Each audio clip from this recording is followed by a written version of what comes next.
Baba, izwa nanku umkhuleko wami.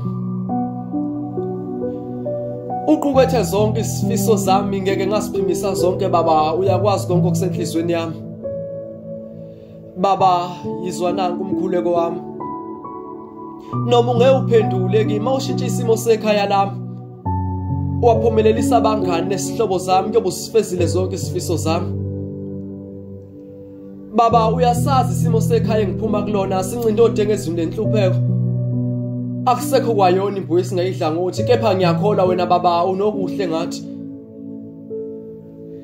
Mina ngifisa ukushintsha isimo sekhaya ngijabulisa abazali bami.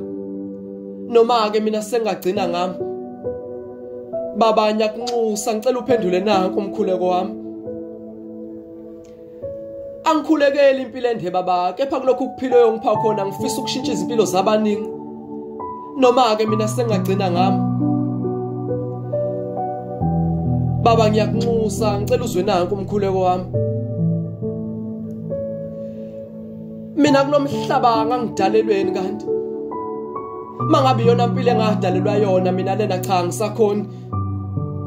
Ngoba selokhu ngihlanganisa kuhlangani kanti lempumelelo ikhetha kanjani? Ngiyasola sengathi ikhetha abangani. Makunjalo ke nami ngicela ukucupha noma unyaka njengomngani. Wempumelelo ke ngizwe ukuthi nginjani. Nami ngiyafisa baba ukuphila impilo engcono ngicaphune kusala. Ke ngingazi ngizolala ngidleni ngingekhona ukushoda kokudla kunginingi phambi kwami ngingazi ngikhetheni. Baba ngiyakhuleka ngikhulekela impilo engcono ngiyakunxusa izwa nanku umkhuleko wami.